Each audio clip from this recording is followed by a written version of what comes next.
Do you live in Cleveland, Ohio? Tricia McCune does. She has an infectious laugh and is a genuine foodie.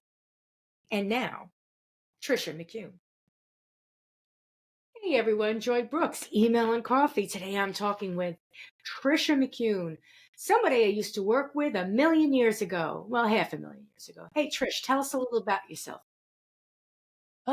Well, hmm. Where do you I'm start? I'm a foodie, and you know that about me, Joy. I'm a foodie. I kind of left email marketing to do food stuff. I had my own food truck for a long time. It got me on Guy's Grocery Games with Guy Fieri, and I've been a food blogger in Cleveland for 10 years. I've won #1 Instagram 10 times in 10 years in Cleveland. And I was once listed 2 clicks after LeBron James on cleveland.com of who to follow on Instagram. Wow, that's pretty That cool. was so cool. It was so cool. Um, and I do food tours. I've been doing food tours since 2016. And I don't know, I love food. I like to work. I still do digital marketing stuff too. Just enjoying life. There you go. You when you do a food tour, what does that mean? Like, Yeah. I'll tell you what a food tour typically is. You go to like a city and you book a food tour. It's going to take you to it kind of on a progressive meal. You'll go to a few different restaurants and they'll give you a little taste of something at each restaurant. Most tours kind of go to the same places, and you schedule it, and it's like Friday nights at 7:30 at this place, and they go to the same restaurants each Friday. Mine's a little different. I do custom private food tours. I model them after this guy, Famous Fat Dave in New York City. I took his food tour once, and he takes you around in a checkered cab that says like "eat" on the top. Like, it's so cool. He was on Anthony Bourdain. The first place he took us to, this like little sandwich shop in Brooklyn where all the cast of The Sopranos used to go all the time. We go in there and his picture's on the wall from like did a I new. watch him on TV? I wonder if I Oh wa- yeah, he's been on TV. He was like a New York City encyclopedia. He'd been a fishmonger, he'd been a pickle monger, like he knew everything, and he would talk to you and he would take you to places that are would be up your alley, so it would be so Yeah. personalized. He would get to know you, and because he knew every place, he knew exactly where you would want to go. So like we ended up at a Vietnamese place because I we loved Vietnamese food. So then he took us in the kitchen and the woman only spoke Vietnamese, and I felt like, what are all these? She was like, what are all these white people doing in my kitchen? But oh, it was so unique. It's a lot more expensive than your typical like goes to the same spot places. Like for, if people book just 2 people, it's like $150 per person. What I do, but when it's a larger group, it's a lot more affordable, and we get in a big party bus, and we go to different spots, and we taste a little something at each spot, and they get to learn about the places and the people, um and I customize them. So like I ask everybody on my form, I ask, what's your favorite food, so I at least get to know a little bit about you. I also work with dietary needs. If I get vegetarians, I know the best vegetarian spots. Right now last week I'm eating vegan every other day. So I know the spots. Today I went and picked up vegan pizza, and they gave me vegan chicken sticks and vegan cheese sticks, vegan mozzarella sticks. Like, how is that even a thing? Like, so I know the places to take those people. And if somebody is, one time we had somebody on the tour and they said they liked Vietnamese food, so I took them to my favorite Vietnamese restaurant, and they had been to Vietnam, so they had high Vietnamese standards. They go back there all the time. It's the biggest compliment. But that was a couple that moved to Cleveland from Santa Rosa, California, so they were very like worldly in food, having traveled to Vietnam and traveled all over the place to eat. So I introduced them to, what are your favorite things that you're going to miss? Here's the spots that you should go for that stuff. So what I try and do is highlight like the best thing that each restaurant makes. And I have different themes, like Cleveland Iconic Foods is a really big theme. I had some ladies from Texas come in and they had never had pierogi. So like pierogi is the Cleveland food. It's just an iconic Cleveland food.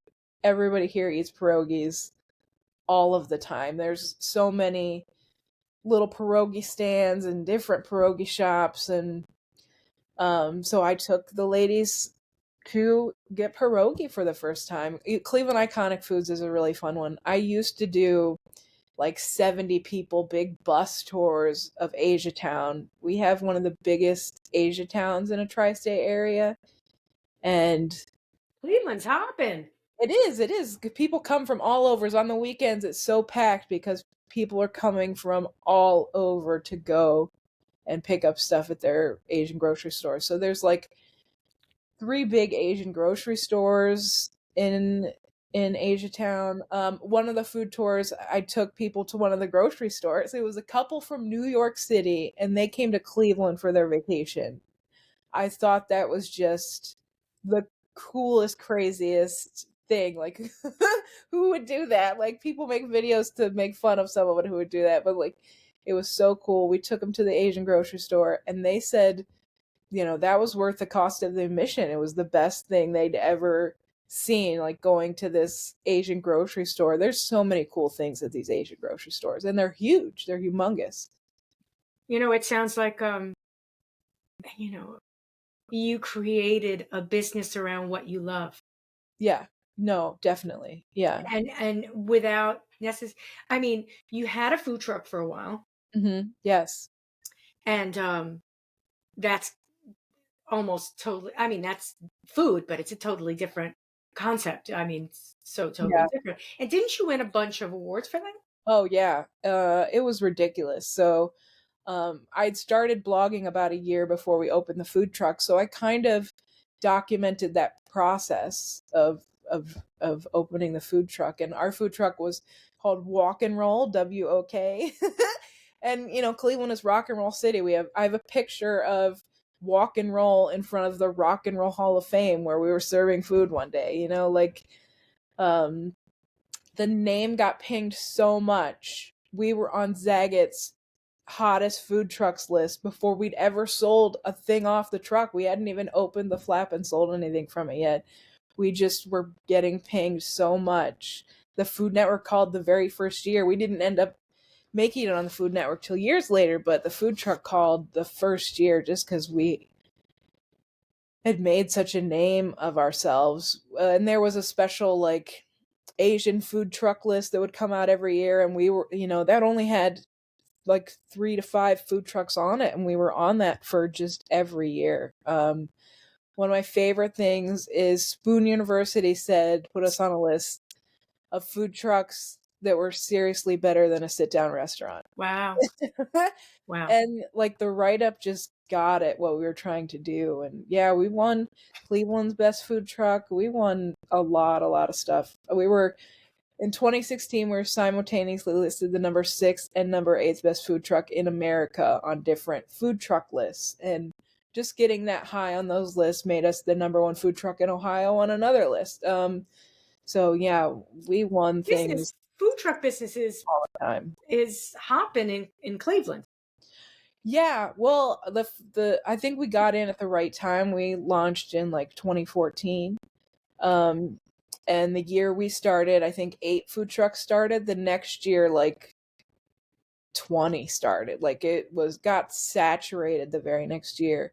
So us getting in early, I think, really helped. We used to do, I don't know how we got on this list, but we always got invited to the Cleveland Orchestra plays a free concert downtown for 4th of July, and they set off fireworks. It is packed. The whole downtown is packed. We got invited to that our first year operating. And we got invited back to that every year. And it was the biggest of It's a lot of food. You'd have people around the corner, and a food truck, its limitation is you can only fit so much Yeah, that's what I'm food saying. I mean, on that truck. It's you run out. You're like, sorry, right. folks. Oh No. yeah, yeah. Anybody want a soda? You run out, but I mean, that would be such a long line that people would be like, you got a piece of lettuce, I'll give you $5 for it. By the it was just like throwing whatever ingredients you had together at the end of the night to go as far as you can. But it food truck is one of the funnest things I've ever done in my life. It would get in the summer, we clocked it at 130 degrees in there. It Oh, would get 130 degrees in there. It was wild. I mean, it's a lot of fun. it's it's a lot of spontaneous going on, and it just doesn't stop. Right. Well, if you're a food truck and you're not doing well, it stops. But if you're a popular food truck, it can get pretty crazy. Yeah, it's a hard business, but yeah, it's fun. When we did a private event, somebody asked us to do a private event the day of the Cavs final, when the Cavs were in the finals, and they're playing basketball, and LeBron's here, and someone asked us to do a food truck event that night, and we're just like, oh man, like, we want to watch the game. So I threw out like an astronomical number, like, all right, if we're gonna do this, you're gonna pay this much. And they accepted. So we ended up where some game is playing, but they had an outdoor TV that we could see from the food truck, and they had like a pool party, and their kids and all the I made my own sodas on the truck. So they had 2/3 less sugar than like a Coke. So, I didn't mind kids having a million sodas. They'd come up, get a soda, and kids were drinking sodas, my hibiscus berry soda all night, and I could watch the game. But we were driving home when the game ended and like they won, and you could just hear it. Like you could hear people screaming everywhere, just driving down the road. New Year's at 12 o'clock, right? Yeah, Woo! yeah, yeah. It was wild. It was wild. That was one of the coolest nights. Yeah, I've gotten to do some really cool things. What's prep like? You wake up in the morning. Oh, What times you wake up? What's it? it's prep is often at night, or any time you can fit it in. So there was one time we did an event at this guy's restaurant. There's this guy. He has also been on Guys Grocery Games. He owns Momocho and El Carnicero, and he would do like employee parties with food trucks, and he would have a bunch of food trucks in his parking lot. And we had an event the next day, so we prepped for that 2 events, and we sold everything at this event that night. So my ex was up till like 2 or 3 a.m. in a commercial kitchen working through the night so that we had something to serve the next day. So it can be middle of the night or early in the morning. It's like restaurant business. It is. Yeah, it's nonstop. Very demanding. Mhm. Unfortunately, you can go on vacations, but not really. Right. It's a labor of love, absolutely. Yeah, you can't get sick. All these things. Right. If Right. you're sick, who's going to run the food truck? Right. It's not like Absolutely. you've got a staff waiting for you. You're Right. it. You're Yeah. and there's a personality that goes with the food truck. Right. So, Yeah. if Walk and Roll opens up and you're not there, the people are going to be like, "Where's Trish?" Right. Yeah. You're like, "What the heck? Who are you?" Mhm. 100%. Yeah. It's quite a crazy business. So, you you do a you do a blog still? Well, I kind of just I post on social media. I do like TikTok and Instagram and Facebook. So you're like traveling to restaurants in Cleveland, and Yeah, you yeah. travel So out of Cleveland?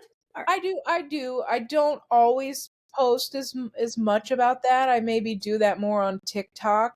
That TikTok is my like media company name, Mouthwater Media.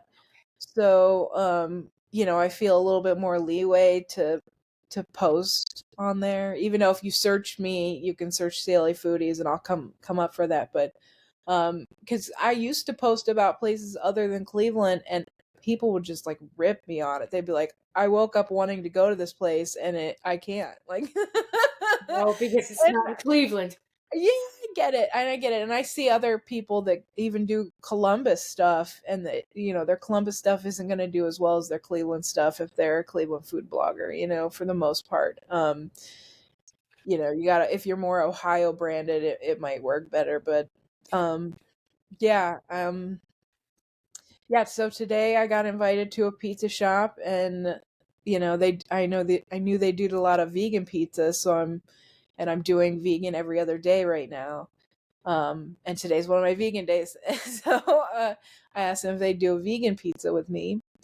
And I got like a Philly cheesesteak vegan pizza. It's got vegan steak on it. It was amazing. Like the smell is so good. Like I don't think most people would eat that and like think that was vegan in any kind of way. It's got all the flavor of everything else. And then they do meatless Mondays, and they do 20% off. So I'm going to post on Monday, talk about that. They also gave me the vegan chicken tenders and the vegan mozzarella sticks, and they're amazing. It was just so good. So they give me that for free, and I post about it. You post. So this Yeah. is fun. It's like Yeah, it's super fun. you don't have to. Do you cook at all? Oh yeah, I cook a lot. I cook I cook a lot. I cook a lot. Do you like you invent stuff, or are you Yeah, constantly? yeah. Yeah, no, I invent stuff. Yeah. So um so I always do like a protein coffee in the morning. And on my vegan days, A protein coffee? Wait a minute, you're not going. I make it. So like I'm a coffee snob, so I get like local coffees. It's called local coffee brands, or fancy coffee brands. Right. And I usually Snob, make like I dig that. I'm a emailing coffee. I'm a snob. Yeah, go ahead. yeah, right, right. Yeah, I'm a coffee snob. So, I usually make cold brew overnight. I put it in my French press with So cold water, coffee pro. and you can make cold brew like that. So, a French press is my superpower. I even make kombu in it, like Japanese kombu in a French press. So, I usually make a cold brew, and then I keep that in a carafe, and I put on non-vegan days, I do like a protein shake, like a caramel or chocolate protein shake with coffee in it. And I also put collagen in my coffee every morning. Or on vegan days, I put a banana and almond milk and a vegan protein powder. I have a chocolate cereal milk vegan protein powder. So And you're even a protein snob. yes, yeah, yeah, right, yeah. I have so many like Do I you get all this stuff free? no, no, no, no. I pay for that stuff. Like Okay. I pay for most stuff. Even most of my posts, I pay for the food. Like Okay. it's Good for you. yeah, yeah, yeah. Well, I'm trying to support these Right.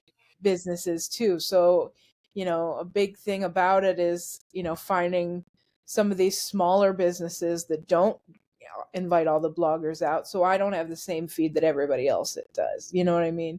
But it is fun to go hang out with the other food bloggers, and like I used to put those kind of events together. So, before the pandemic, like I started Mouthwater Media in 2017. So we had a few great years of like putting on events. There's this bar in Cleveland. It's called Bar 32. It's in one of the hotels downtown. It's on the 32nd floor, and it's like a great place to watch the air show. You can see the Browns Stadium from it. Like, super. We put on an event there. It was like really super cool, and you get to meet these chefs and like, um, that's a lot of fun too. Is working with local restaurants with my media company. I do.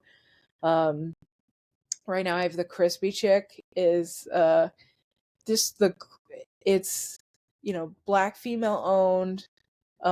She really teaches her employees about service. She serves a neighborhood that's pretty much a food desert. Like it's got a drive-through. I wish more locally owned places had drive-throughs. I think that she just does a bunch of really good things for the community. I was going to say, it's So not only a restaurant, but it's community. yeah, she's like, I'm pretty picky about who I'll work with, but it's people like that that just make me so honored to do what I do. Yeah, I get to work with really cool businesses. And I think I was born to be an entrepreneur. My family had so many entrepreneurs in it, and I never thought about it. My brother even majored in entrepreneurship in college, like, and it never hit me until really, having cancer in my early 30s. I had 2 surgeries on my neck in a month, and then I had to take a radioactive pill and isolate for 4 days. And I couldn't be around people, couldn't be around my dogs. I would radiate anyone's thyroid if they were anywhere in my vicinity. So I couldn't be around. I had carried a card around that said I'm radioactive should like something happen where and I came out of that room a different person. Like, I was like, can't put my dreams on hold. And I started the food blog shortly after that. I did something called Startup Weekend in Cleveland, and everybody goes down to this ballroom and they all pitch business idea. And mine was an app that like let you track your TV programs or something. And I've partnered with like a 16-year-old genius kid who he wanted to make kind of like a Roku box, make a Raspberry Pi program card thing, and just he made like a Roku, like you plugged it in your TV and it let you stream all your stuff. So like he took that to like a launch house and everything. I managed a female entrepreneur launch program called Bad Girl Ventures while I was doing the food truck. And that helped me get to launch other food trucks and work with all kinds of women starting businesses and growing businesses, and from all different kinds of industries. It was fascinating. Wow. It's working with you when I did and just doing email, I had no clue. Yeah. I had no clue. That there was something bubbling underneath. Not a clue. Here we are, sweating over. What does this look like in Outlook? It looks like shit. What the hell? Excellent. Help me. We didn't. I didn't know. And so you were telling me. So you have protein coffee. Then what are kind of other things that you make in the kitchen? Yeah. So, okay, since it was vegan day, I'd put some vegan cheese. I have a little mini waffle maker. Uh-huh. It's like it's mini. So I put some vegan cheese in that, and then there's this stuff called Just Egg. It's like an egg substitute, but it's, kind of in the cartons or you just pour out. So I poured a little bit of that, and then I put some spinach and some minced onions, and then another layer of Just Egg, and then cheese, and then put that in the waffle maker. And then I toasted some keto bread. And I got this like creamy vegan ranch sauce. I put it on a little bit of each side of the bread and ate that, and it was amazing. It was Don't you it, want to go? Yeah, that was good. it was so good. It was so good, and I made that up this morning, and it was excellent. Yeah. But yeah, I cook constantly. Yeah. I I like to cook too. I Yeah. like to cook too. What other what other restaurants have you been to that you can wildly you could give 5 stars to? Yeah. One right now I recommend to people all the time is Cordelia. It is like named after this guy's grandmother. There's a picture of her on the wall, of course, and it has pictures of like famous Clevelanders all over the walls. And like, it's like Dennis Rodman, Drew Carey. Like you don't even realize a lot of these people are from Cleveland, and it's just so cool to see it. And it's somewhat industrial, but they've made it really warm and cozy, and they treat you like family. And it's right East Fourth, the busy where all the tourists should go place. And their food is just, it's unbelievable. And the first time I went there for brunch. They made a Dutch baby. Okay. You're gonna tell me You what know what that that is? you know No. okay, it's like this. You make it in cast iron, and it's like a almost like a giant pancake, but it becomes like a bowl, and you put like fruit and stuff on the inside. It's like Oh, old school. yeah. It's like an old school, um, like country kind of dish, and people ripped on there's a burger on the menu, and it's $20, and somebody's like, $20 burger. And first of all, I tell these people this is a special occasion place. My best friend Kiwi, she got 2 degrees last year, and she had a 2 degrees hotter party, and we went to Cordelia because it's a place you go to celebrate. But the burger, honestly, it's cut into four, so it's pretty much four burgers. They're making their own pickles, and the pickles are so fresh that they still taste like cucumber, but they're still a pickle. They're phenomenal. Oh, I'm getting yelled at. Yeah, and this one knows it too. She's finally looking at the TV going, There's something over there. what the heck? They're That ju- woman's they barking. How's she doing that? Mike, can you bark? they make like regular things that your average Midwesterner would want to eat of comfort food, and that they take it to the next level. They have just JoJo's. Their JoJo's were Those are potatoes, yes? yeah, they're like big French fry potatoes, and a place, so something I usually get at the local pizza shop, and they do it just to a level it's just phenomenal. Food is fun. I mean, really, it's fun. It really is. I've been a foodie my whole life. When I was a kid in a high chair, my family gave me a full crab and a hammer. I loved seafood. My grandparents took me on vacation with them every summer and all the time, and we would stop at these all you can eat seafood places every time. And my grandfather had his own accounting firm, and he would belong to the country clubs to get clients from there. So I used to go to these country club dinners, and there were giant ice sculptures filled with shrimp. It was wild, the food that was at those things. So I just grew up like that, and my grandma, what was a great cook. She even liver and onions. I would eat liver and onions when she made it. Liver and onions. One of I crave liver, and you can't find it in a lot of places. right, it's hard to find. You Yeah. have to go to specialty markets. Yeah, so I just grew up, I was not one of those only eats pizza and french fry kids. I ate My aunt served me beef tartare, steak tartare as a kid, which you're not supposed to give to children. I really, I remember having that once and going, "Oh no, no, no, no, no, no." oh my god, I love You it. loved it? Just Yeah. yeah, oh, I really like any kind of raw meat dishes, honestly.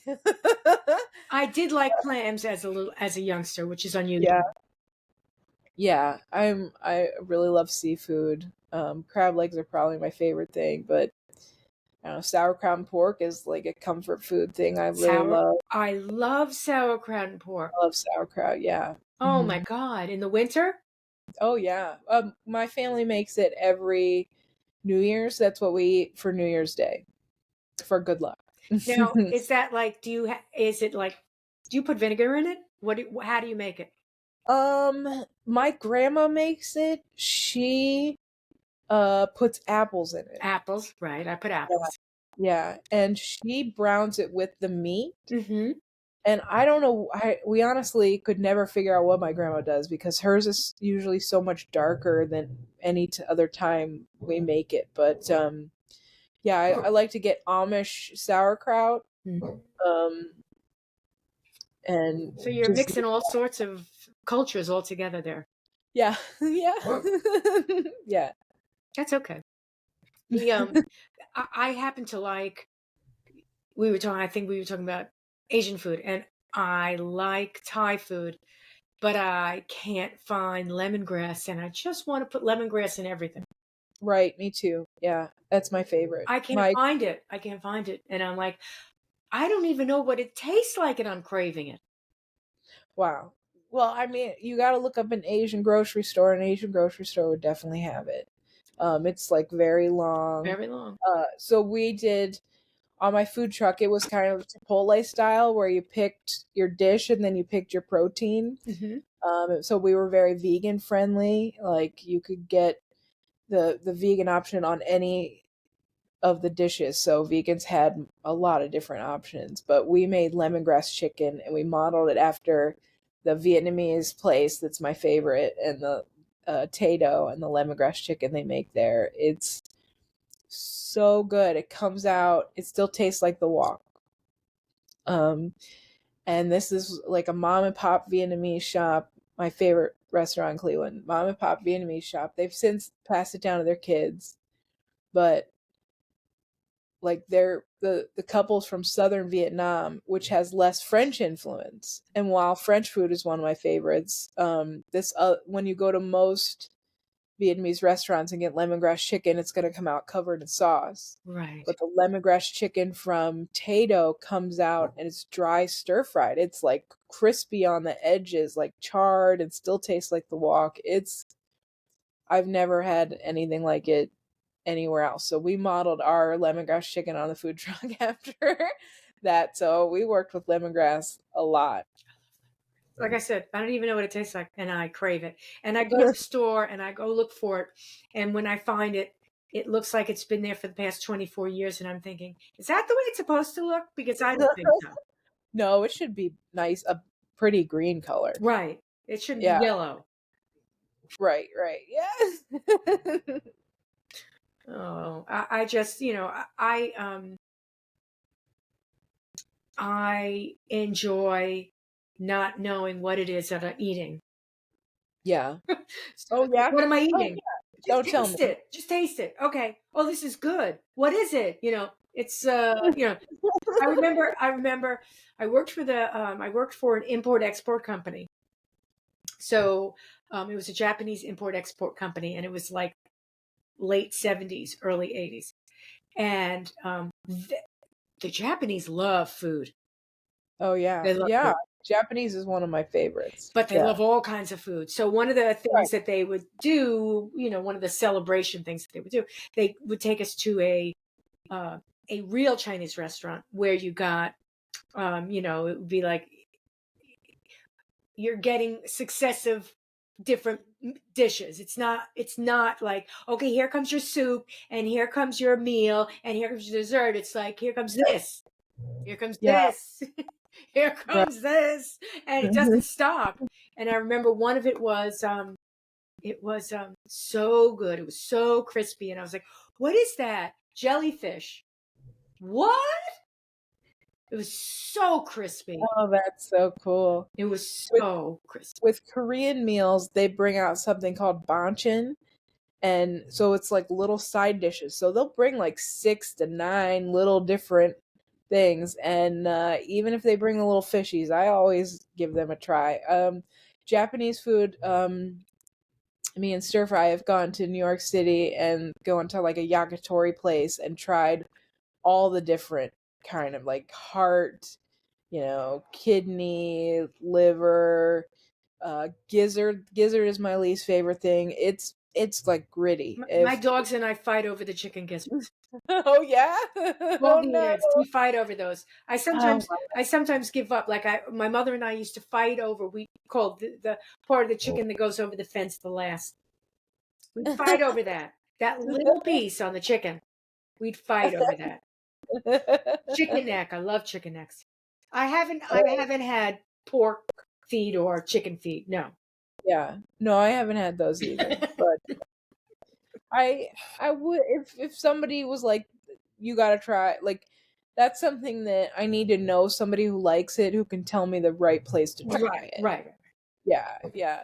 But, one of my philosophies when I go into a restaurant, I order the strangest thing on the menu. There's usually like something just really odd that you've never seen before on a menu. I always order that because I figure it's on there for a reason. Like, food is, if you own a food business, it's a labor of love, and if somebody put that on there, I've got to try it.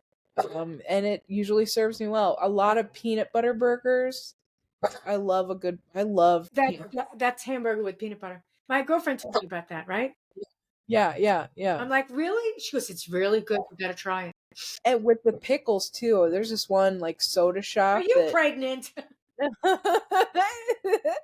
It's crazy. The peanut butter with the pickles on a nice charred burger is. Elvis is like jumping out of his grave, going, "Yeah, right. let's go."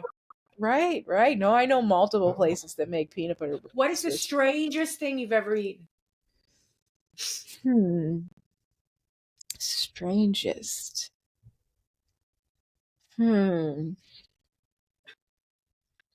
Oh, yeah. Okay, I got it. Yeah. Ham jello salad. Okay. Pickled ham jello salad. So the jello is ham jello? Ham jello, yeah. So it's gelatin with pretzels. With pretzels. Yeah. It's almost like a homemade that the meat, the delicatessen, there's like what, ham loaf? Yeah, ham loaf, yeah. And it's got pieces of gelatin in it. Mm-hmm. Some of them do. I've seen some with pieces of gelatin. So yeah. So you make the gelatin and you put the ham in the gelatin? I didn't make it. It was the chef, and with pretzels. It was so good. And who thinks of these things? It reminded me of strawberry pretzel salad in the most nostalgic way. So like it was good and it tasted like nostalgia. So I for me, nothing tastes better than nostalgia, honestly. I know what you're saying. It's like, oh, this is like, I'll remember this forever, or what this reminds me of something. Right. So this chef, he was doing a pop-up at my favorite bar. So I go and I eat this ham pretzel salad and ham jello pretzel salad and tell him about the last time I had a dish that like hit me on multiple levels like that. It was this little like terrarium dish that like it was made out of mushrooms and it was like super earthy, but it was also like, the chocolate pudding from when you were a kid. I told him about that dish and he goes, yeah, that was my dish. Like it was for a totally different restaurant, and it was a dish he did for this Cleveland event, Silver Spoons Award event, and his food just speaks to me. Like food does that. Right. Yeah. Good food does that. And Mhm. you know what's pretty sad is that most people don't cook. Most people, I don't know, maybe are they afraid to cook? I don't know what it is. But you say cook and they're like, oh my God, they don't know how to buy food. Right. Can't plan for the life of them. Right. Anything, recipe scares the bejesus out of them. You know, bless my little husband's soul. If I didn't make it, like first of all, if it wasn't meat and potatoes, he wasn't going to eat it. Yeah, right. But Same. if it Dad is like wasn't meat and potatoes made the way I made it last week, made the way I made it the week before that. I mean, he would be like, wow. what did you put in this? I was trying to see, this new herb that blah, blah, blah. Oh, don't change the recipe. I'm like, oh my goodness. And some people are like that. Yeah. I mean, he needed to feel, it was comfort food on a whole different level. He needed to know what was in it. Talk about nostalgia. Every meal needed to be like mom made. Wow. And that's not very creative. Yeah. Yeah. I don't mind making mistakes because right. you make mistakes and then you discover this is, there is science to cooking. Yeah. Right. Right. Yeah. My grandma says if you can read, you can cook, because after she got married and called her mom crying that she couldn't cook anything, her mom sent her the Betty Crocker cookbook, and she said if you can if you can read, you can cook. So that's how my grandma learned to cook, but she was an amazing cook. Yeah, you've got to be willing to experiment. You've got to be I like to look at recipes online. We're in the online place, so we've got all these TikTok Yeah. Right. videos Yeah. that are doing all these kinds of things. Like the latest Mhm. thing I've seen is shred salads. Oh, neat.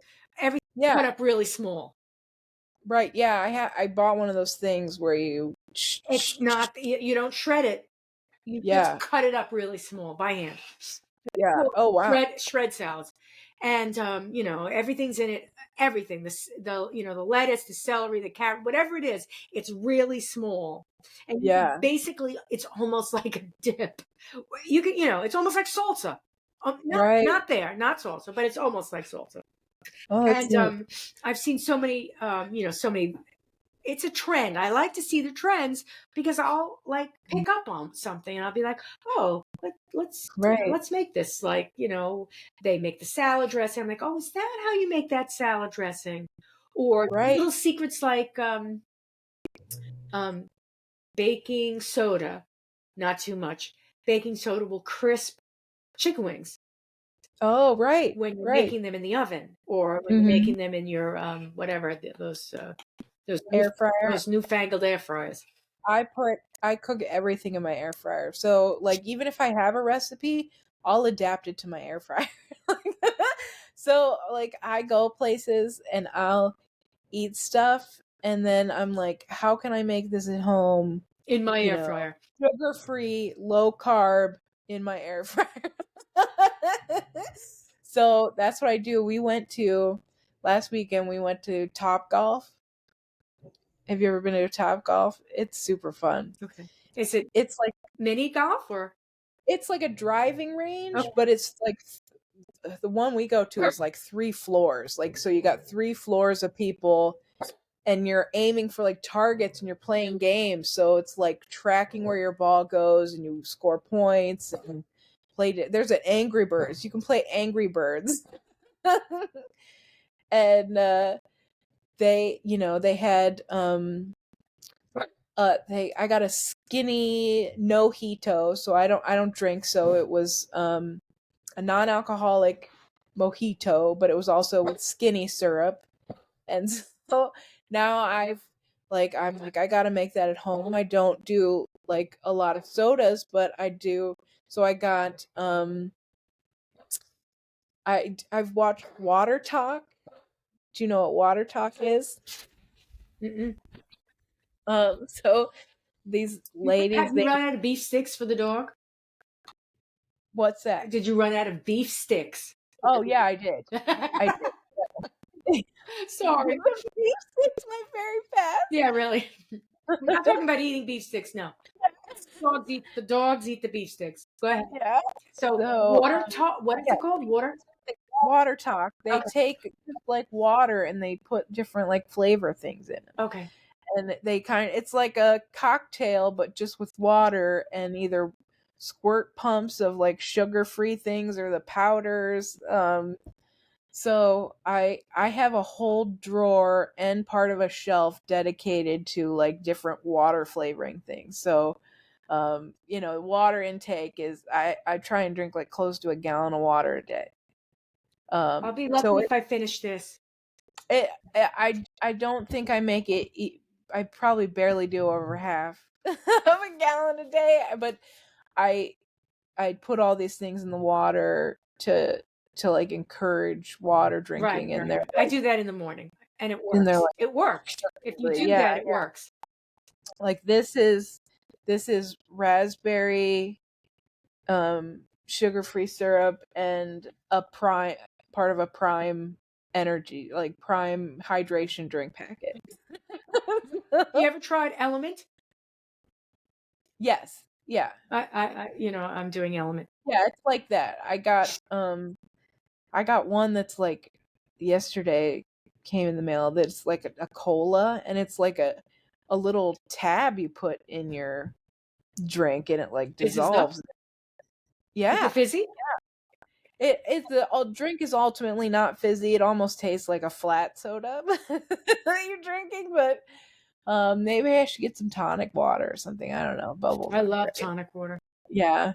I have quinine in my Okay. fridge, Yeah. and I occasionally will put it in there. But that's another thing that I crave. Oddly, it's like I want a Yeah. tonic, not the gin, not the vodka, Yeah. just the Yeah. tonic. And you can only get it sweet, and I'm like, I don't want it sweet. So I'm like, you know what? I'll just buy the tonic. Right. Well, and that's quinine, and I think that my body occasionally needs quinine. I don't know. What do I have? Malaria? I don't know.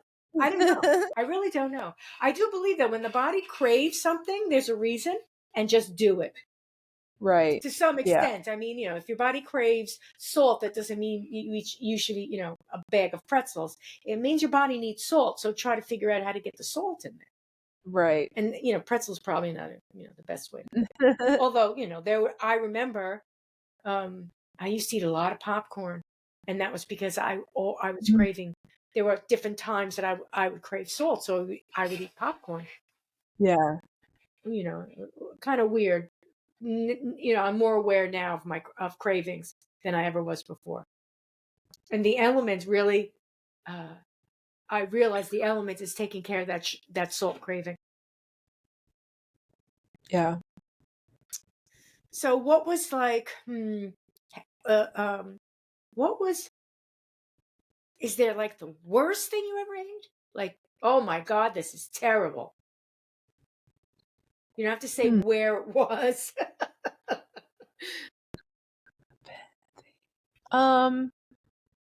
Yeah. Yeah. Yeah. Yeah. Yeah, I remember now. So, and I maybe have more than one example. I won't say where they are, but sometimes, because I had like an Asian fusion food truck, I can be pretty picky about Asian fusion, especially when, sometimes people want to use the word Korean because it's trendy versus they're actually using any kind of flavors that are remotely Korean. And not only do those kind of dishes make me angry, they often are terrible. A food truck once served me a Korean thing that was just I didn't taste anything Mildly Korean. right. And then another bar I worked with had these Korean wings, and they had marsala flavor on them. Like it was not only like just ripped off a totally different, like not even in the ballpark. Yeah, They were supposed to and put something else on them. They ran out, so they put.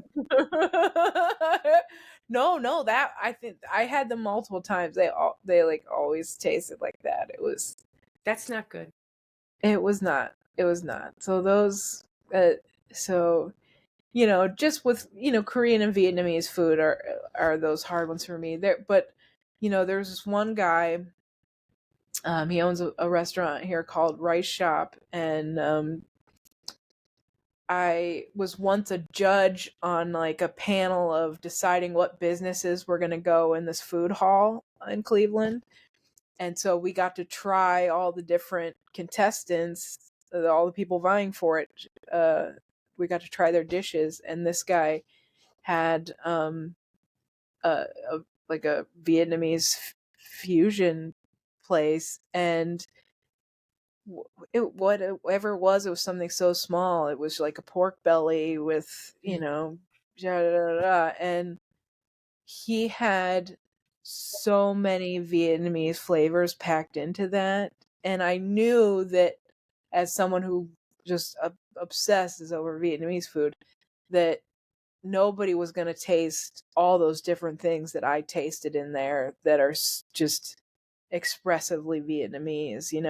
It hit on like so many flavors of So that was all good. that. It was good. It was so good. It was so good. And he wasn't a Vietnamese guy, so it was like shocking that this guy really got that all those different Flavor. components to there. His food is fabulous. When you had cancer, did you have like some people can't eat food from silverware because it's metallic? Yeah, I didn't even try. So that was like one of the things they told me just not to do. So, yeah.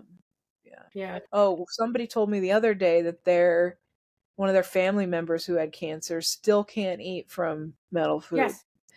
Yeah, it ruined. I had a client that makes the most amazing brisket in Cleveland, and I couldn't handle their brisket after chemo. It's just the flavor. Literally just too much flavor that I can't even handle it. It ruined that for me. That's I too hated bad it. because brisket can be it can send you. It's so good. Yeah, I think I'm getting better though. I think I tried some a while back, and I can handle it a little better. Brisket and pork, like when you make some pork, it sends me. Yeah. It sends me. Yeah. Yeah, it sends me. So wow, we've talked a lot. So what wow, food. Where can people find you these days on the internet? So you can find me on Instagram at CLEFoodies. CLE as in Cleveland, CLE. Yes, CLE. CLEFoodies. Also on Facebook, I'm CLEFoodies. On TikTok, you can probably find me by searching for CLEFoodies, but my official handle is Mouthwater Media. Thank you for having me. Oh, it was a pleasure. I'm surprised that she made it through the whole episode and she just didn't stay asleep. Very cute co-host. I will be. Speaking of, where will you be? This will probably come out before this happens. Let me look up the date. I am a co-host with a local comedian on a great bake-off for amateur bakers are competing at the Grog Shop in Cleveland. It is Wednesday, February 28th at 8 p.m. Cool. And they're taking applicants now for these amateur bakers. There's already some people how do they enter? People are sent. There's a website. There's a website where you can fill out a form. Some people have already entered, and their stuff looks pretty amazing. So, how are they? Do you know what they? How they Google it, or how they can find it, or no? Search for. It's at the Grog Shop. That's where you're going to be. Yeah, search for the Great Bake Off, the Great Grog Bake Off. Okay. Okay, people.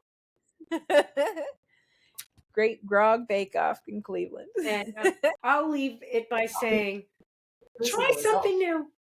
That change in Google Assistant. Right. Yeah. Try something new. Yes. Every definitely. day. I want people to get out and one, support small businesses. I feel like I vote with my dollars in, trying to contribute as much of my money going to, local small businesses as possible.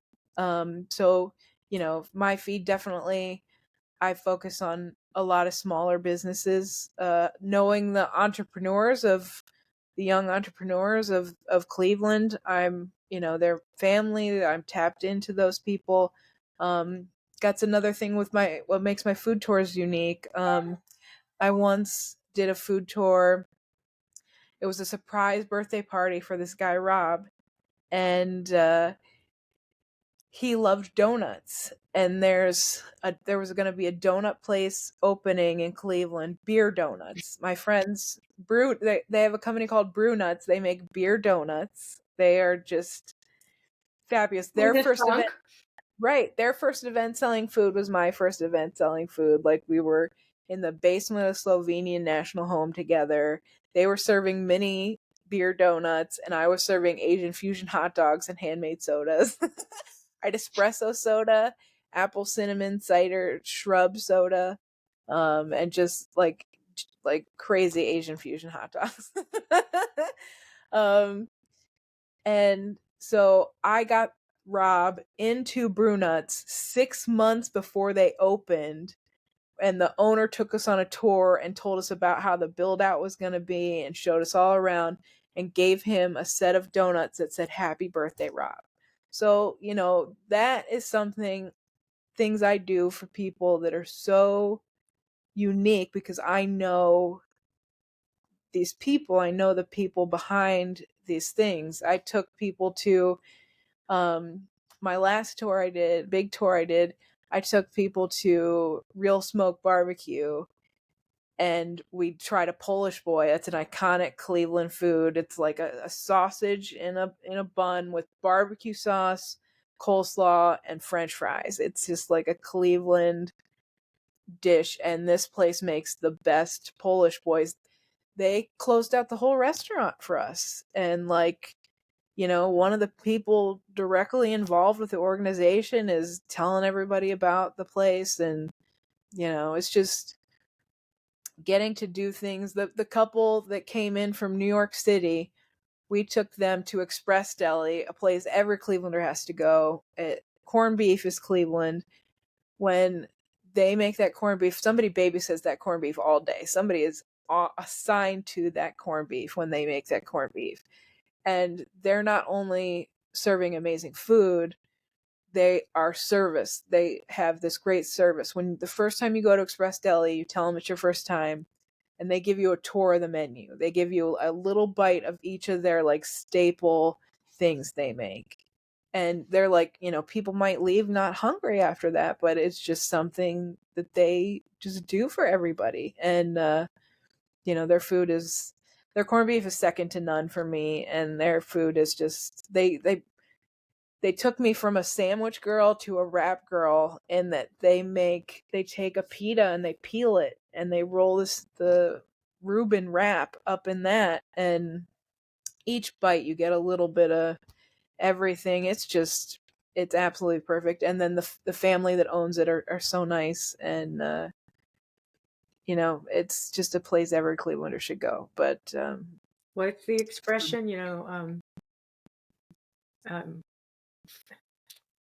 About food in the when you get married and you cook for your husband, the food is from the heart or whatever. Oh yeah, oh my gosh. So I'm on a lot of food forums on Facebook. There's like an all things food Cleveland group, and somebody was like, my friend said, no restaurants really put love into their food. And I had, two suggestions. One, Thai Thai. It is my best friend's restaurant, but everybody gets the love that family puts into their food, and the care they put into their food. And then, the way the heart is through the stomach, something like that. Go ahead. Oh, yeah. So, And then Sabor Miami Cafe. It is owned by a woman from Honduras. Her family has a coffee farm still in Honduras, so she has the best coffee drinks. oh, She also makes a great yerba mate. She puts orange in it, like so it's not it's very very pleasant. Like a lot of people don't love yerba mate, but she makes it and she flavors it with fruit and it's fantastic. And she makes all these empanadas. I would just go there and she would have some just crazy, she does all kinds of different Latin foods. I met her I did a write up for her for Cleveland Magazine for her slouchy papas, which is French fries with like sausage on it and like sauce and corn. It was cheese. It was just I'd never had anything like it, and her food is just fabulous. She makes some wild stuff. Sometimes she makes some good vegan stuff. It's great. I'm hungry. But it's always food from the heart Food for from the sure. heart. That's it. Yeah. The way to a man's heart The is through man's his heart is stomach. his stomach. Yep. And it's basically true. Of course, my husband, it was meat and potatoes, but once I figured it out, I was like, okay, I'll play around for myself, and he wants the meat and potatoes. Right? Remember that? Yeah, okay. Well, it's been a pleasure. Thank you so much.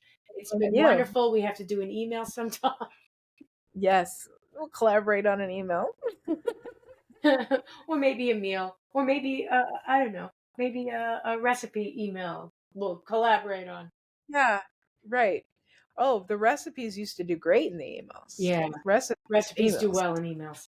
Yeah. I had a few clients, and I kept telling them, value added, if you're selling any kind of produce, anything from the marketplace, any food at all, give them a recipe that includes that food, and your customer's going to love you to death. Right. Absolutely. Secret. It's not very secret. It's common sense. It's called value added. Thanks, Trish. Have a lovely Thank you. evening. All right. We'll talk soon. Okay, then. Bye-bye. Bye. And it's a wrap.